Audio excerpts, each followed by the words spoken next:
Nama asli yang ada di KTP Iya. Miftahul Khairon, panggilannya Tajib. Ya kebetulan alhamdulillah. Itu kalau memang masih diakui tapi ya kita dilahirkan dari orang kampung lah istilahnya dari orang kampung memang. Jadi awal mula ceritanya kita itu di Lampung ya karena dulunya kan orang tua ke Lampung itu kan transmigrasi. Nah setelah itu ya mungkin tempat tinggalnya di Lampung.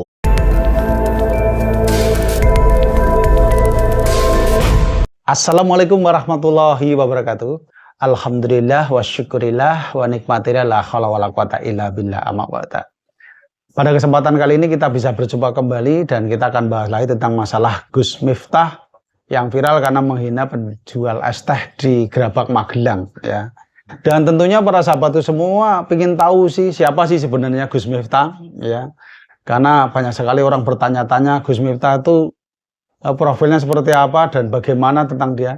Dan kali ini saya telah menemukan video tentang Gus Miftah. Ini langsung dari saudara kandungnya sendiri, dari adik bungsunya yang menceritakan tentang Gus Miftah. Nama asli yang ada di KTP Iya. Miftahul Khairon, panggilannya Tajib. Ya kebetulan alhamdulillah. Itu kalau memang masih diakui tapi ya kita dilahirkan dari orang kampung lah istilahnya dari orang kampung memang. Jadi awal mula ceritanya kita itu di Lampung ya karena dulunya kan orang tua ke Lampung itu kan transmigrasi. Nah setelah itu ya mungkin tempat tinggalnya di Lampung. Nah dari Lampung itu bapak saya membawa anak satu yang pertama yang ada di Palembang. Nah anak yang kedua sampai nomor 4 sampai nomor 5 saya yang terakhir itu semuanya kelahiran Lampung di Jabung khususnya tempatnya di sekarang di desa Adiluhur kalau nggak salah desanya Adiluhur dulu Adirejo kan.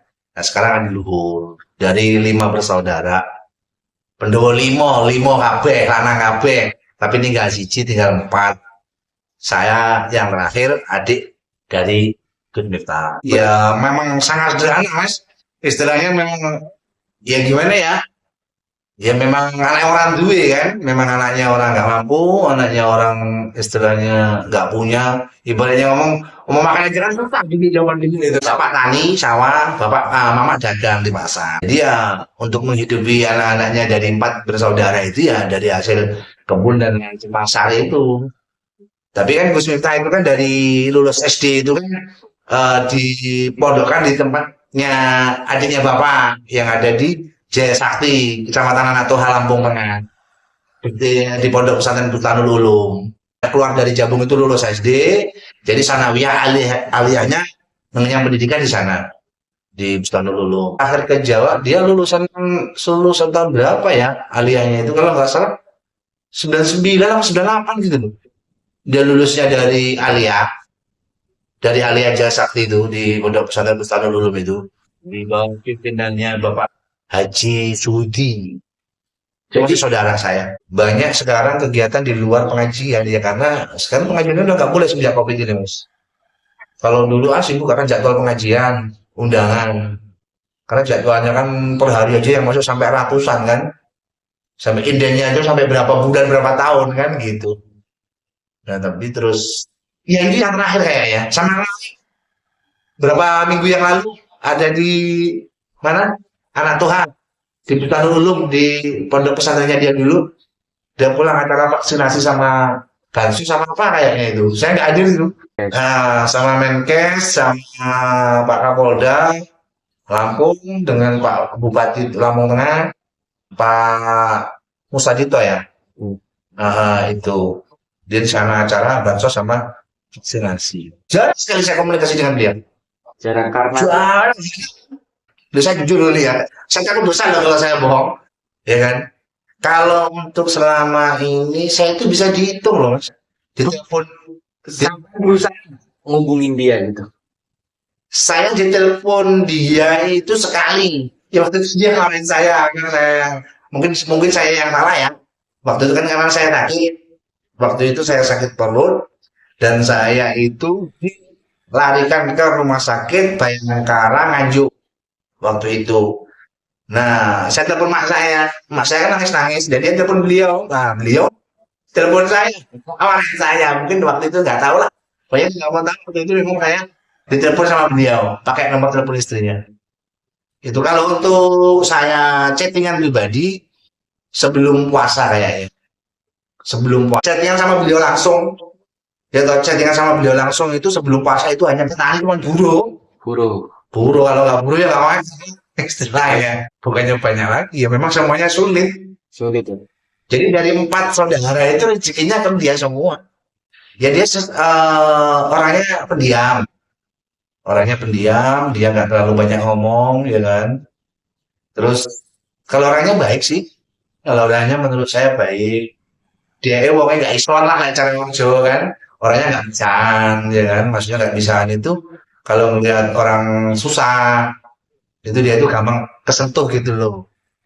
Gitu. Nah, tapi kalau untuk masalah mengenai keluarga yang susah atau yang mana itu saya no komen ya kan. Karena itu privasi keluarga saya kan, gitu. Kalau saya menceritakan keluarga saya ya memang seperti itu. Kerjaannya itu fakta ya kan. Saya sendiri, kakak saya yang di Palembang, yang di Jawa itu memang dia susah gitu loh.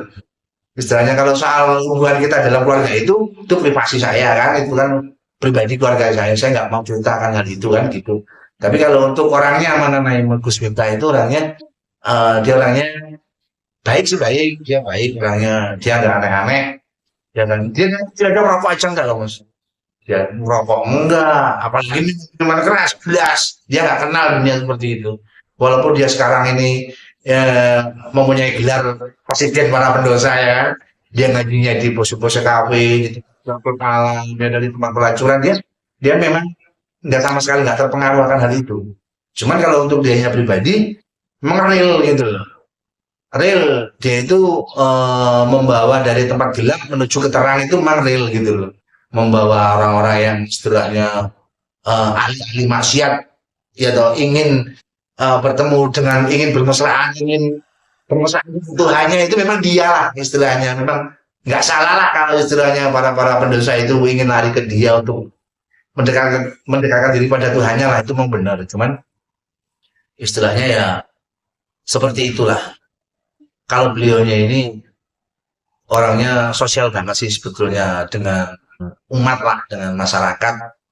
Dia orangnya nggak bisaan dan senang berbagi ya kan. Dia orangnya sangat luar biasa lah kalau soal itu.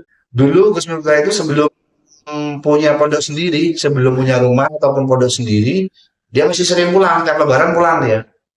Dari 8 tahun yang lalu, uang ulang tahunnya pondok itu, miladnya pondok itu sudah menilai angka yang ke-8.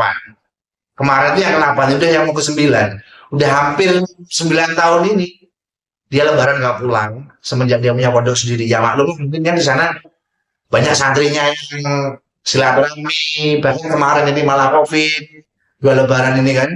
Jadi nggak boleh kemana-mana. Saya pengen di Jawa, ya waktu itu saya masih sendiri sih, jadi akhirnya terus saya suruh ke Jawa, dan di sana saya diikutkan temennya kerja di salah satu perusahaan proyek, salah satu kontraktor anak buahnya santrinya beliau, pengikutnya beliau. Terus akhirnya saya di sana cuma setahun setengah kayaknya. Kakaknya itu ya? Iya, yang ada di Palembang sana. Kalau yang di Palembang sana kehidupannya sangat minim mas istilahnya, sangat minim istilahnya, makan aja dikasih orang. Ya gimana ya, maksudnya gini loh mas, mau makan aja istilahnya nyari sehari itu dimakan sehari itu aja udah syukur gitu loh. Itu yang di Palembang sana, itu kakak saya yang pertama. Ya alhamdulillah sih dia adalah santri TPA yang ngaji ke beliau. Terus kadang-kadang beliau juga dipanggil di jamaah majelis ya kan, di acara-acara sunatan, walimatul urus, walimatul khitan itu loh. Yang di Jabung Tani yang kakak saya yang di Jabung itu kakaknya Tapas, Gus Tapas. Nah itu namanya Mifrol Polisin. Kalau yang di Palembang tadi kan namanya Ali Mahmudin. Yang nomor 2 Miftahul Huda yang meninggal waktu masih kecil. Nah yang di Jabung ini yang ketiga ini Mifrol Polisin itu ya Tani, sama semua keluarga biasa, semua saudara-saudara biasa, semua tetangga-tetangga biasa. Sampai sekarang saya alhamdulillah, walaupun saya jarang pulang ya, jarang pulang ke Jabung ya kan, tapi setiap kali saya pulang alhamdulillah sambungan silaturahmi itu tidak terputus. Iya. Saya dengan mereka. Dia orangnya sangat luar biasa. Apa ya bisa jadi kan orang pintar, orang hebat, orang pengalaman ya kan. Bukan saya memuji kakak saya ya. Gitu. Dia orang pintar, orang hebat, orang pengalaman, orang berilmu, ya kan. Udah derajatnya udah tinggi kan istilahnya. Bisa dijunjung tinggi sama golongan pemerintah elit sampai pemerintah bawah kan. Bisa diorangkan sangat-sangat dimuliakan di mata umat, di mata jamaah ya kan. Jadi kalau saya untuk pesan-pesan terakhir saya untuk beliau apa ya? Saya bingung ya. Ya saya cuma berpesan aja biar semuanya itu menjadi yang lebih baik lagi lah, menjadi yang terbaik lah, ya kan. Padahal kan dia keadaannya sekarang masih posisinya di atas lah, ya kan, maksudnya di atas terus. Ya maksud saya ya lebih baik lagi lah ya untuk menjalin tali silaturahmi ke keluarga terutama ke kakaknya kan. Kalau saya sih terserah mas istilahnya mau dianggap juga monggo nggak dianggap juga ya nggak apa-apa kalau saya mas istilahnya begitu. Karena saya maklumi mas karena saya orangnya penuh perasaan. Kalau saya itu penuh perasaan gitu. Memang saya yang paling bandel mas. Dari 4 bersaudara, 5 bersaudara itu saya yang paling bandel paling nakal mas. Mungkin beliau-beliaunya ini entah kakak saya yang lain, entah sendiri, entah orang tua saya, mungkin udah bosan lah ngurusi saya lah istilahnya. Ya kan? Tapi kan itu semua saya bukan tanpa alasan mas gitu. Saya ada alasannya kok. Saya seperti ini saya ada alasannya kok. Gitu. Saya melakukan yang menurut dia tidak benar, tapi saya punya alasan untuk pribadi saya. Itu cukup Allah yang menghakimi saya ataupun malaikat yang mencatat amal baiknya saya dan buruknya saya. Kayak kemarin juga saya kalau saya pribadi saya yang meminta kan gitu. Kalau dia itu yang menawarin saya tinggal jalan, ya memang saya yang minta. Cuman kakak saya yang di Palembang itu pernah di sana juga, ya pernah di sana juga. Tapi awal mulanya dia ke sana itu apakah kakak saya yang pertama yang di Palembang itu ingin ikut beliau, apa dia yang minta saya nggak tahu itu. Ya kan? Ya terus akhirnya di sana cuma berapa tahun, ya kan akhirnya pulang. Nah terus yang di Jambung juga seperti itu, dia pernah di sana waktu pembangunan masjid dan pondok waktu itu. Awal mula mendirikan pembangunan itu. Dia di sana. Cuman ya saya juga nggak tahu apakah dia yang meminta dia yang ke sana ataupun Gus Miftahnya yang meminta dia ke sana. Saya nggak tahu kalau soal itu. Yang jelas intinya kita pernah di sana semua walaupun nggak lama. Kalau nggak lebaran pernah sih. Pernah ya? Pernah. Berapa tahun itu? Kayaknya kalau sampai sekarang ini Berapa tahun? kalau pulang sama keluarga ini ya sama keluarganya beliau. Di rumah ibu? Bukan maksudnya Gus Miftahnya pulang sama anak istrinya beliau apa sendiri? Ya sendiri maupun Nah, kalau sendiri kayaknya belum lama ini kayaknya. Belum lama ini sekitar sebelum puasa kayaknya. Sekitar setengah tahun yang lalu kayaknya. Waktu dia ngaji diundang sama bosnya Ceker yang punya karaoke. Tahu kan Pasar Sakti, Pasar Labuan Bajo itu masih ikut Labuan Bajo itu perbatasan kan itu antara Labuan Bajo dengan Pasar Sakti. Pernah dengar nggak kalimat karaoke Ceker itu? Nah, itu mengundang beliau. Wah, waktu itu dia diundang melalui ibu saya. Ngundangnya Gus Miftah ini. Nah, akhirnya dia pulang kan. Otomatis dong pulangnya ke gitu. Jadi kan ibu saya juga manusia, dia juga manusia, ya kan? Siapa sih yang tahu perasaan hati seseorang kan gak ada yang tahu kecuali Allah kan gitu. Cuman ya menurut pesan saya ya lebih baik lagi dan bermanfaat untuk umat ya toh. Gitu. Naiklah tinggi sedikit tingginya lah apa yang dia inginkan ya toh. Tapi jangan lupa bahwa pasti suatu saat kalau orang naik tinggi itu kan pasti akan jatuh itu pasti mas kan gitu toh. Nah biar gak jatuh gimana lah betul loh biar gak jatuh gimana ya toh biar awet lah ibaratnya dia itu sekarang sudah di pucuk sana kan ibaratnya biar awet tuh kayak mana kan gitu jangan sampai istilahnya dia jatuh kalau jatuh lah saya juga kasihan kakak saya kan gitu ngumati santri oke ngumati umat akeh toh semuanya gratis mudah di sana kan gak ada yang luar biaya kan begitu ya mudah-mudahan dia selalu istiqomah lebih tambah dewasa ya kan lebih tambah dewasa lagi iya dong sekarang usianya dia udah 40 tahun ya kan kemarin ulang tahunnya ke 40 tambah sukses panjang umur ya kan bisa mengayomi umat banyak masyarakat banyak jamaah banyak ya kan bisa jadi tuntunan bukan tontonan ya kan seorang jadi publik gitu kan apalagi dia seorang ulama kan mas ya kalau bisa jangan sampai jadi tontonan ya kan. Kalau bisa harus jadi tuntunan yang benar. Wah, ada kalah kan gitu tuh. Ngaji-ngaji olah kan gitu. Ya toh. Jadi ojo iso ngomongi wong, iso ngomongi awake dhewe kan gitu. Apalagi iso ngomongi wong, iso ngomongi keluargane kan gitu toh. Jangan sampai seperti itu. Banyak gitu. Jadi ojo menjadi Kiai Jarkoni lah ibaratnya gitu Mas ya. Jangan sampai. Mudah-mudahan dia selalu istiqomah lah. Ini Amir. Demikianlah tadi video tentang Gus Miftah yang diceritakan oleh adik kandungnya sendiri. Di sini kita bisa mengambil hikmahnya bahwa namanya saudara kandung itu berbeda-beda, baik berbeda tentang sifat, akhlak, dan juga perilakunya. Sama seperti saudara-saudara kandung Gus Miftah yang ada 5 orang ini atau 5 saudara-saudara, ya, seperti yang diceritakan oleh adiknya beliau tadi. Ya, jadi sebenarnya rezeki seorang, keuntungan seseorang itu berdasarkan orang itu sendiri. Ya, kegigihan orang sendiri, kesuksesan itu bukan dari siapa-siapa atau turunan siapa. Seperti Gus Miftah. Gus Miftah karena kegigihannya, karena pemikirannya, dia berani mendobrak syiarnya, pengajiannya dengan modelnya sendiri seperti itu, yang berbeda. Akhirnya dia bisa mengangkat namanya menjadi orang terkenal, jadi orang hebat. Ya.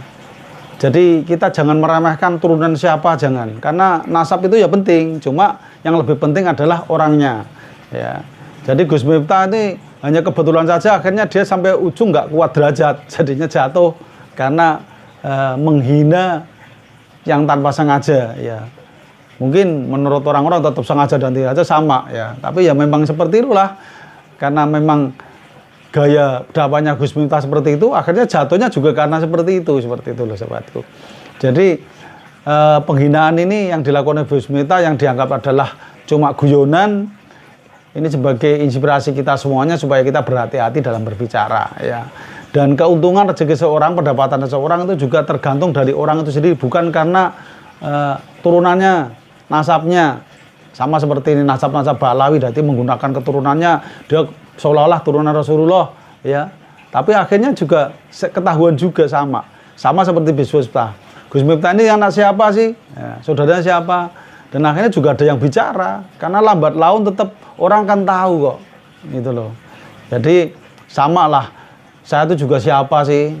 Sama seperti Gus Miftah, saya juga manusia biasa, bukan siapa-siapa, tapi karena mungkin orang belum tahu saja seperti itu ya sahabatku. Oke? Terima kasih, mungkin ini saja sebagai inspirasi. Apabila ada kata-kata yang kurang berkenan, saya mohon untuk dimaafkan, karena saya manusia biasa, tempatnya salah dan dosa. Semoga ini menginspirasi buat kita semuanya untuk berhati-hati dalam berbicara, sebagai pengalaman dalam kehidupan kita. Wabillahi taufiq wal hidayah. Wassalamualaikum warahmatullahi wabarakatuh. Rahayu, rahayu, rahayu.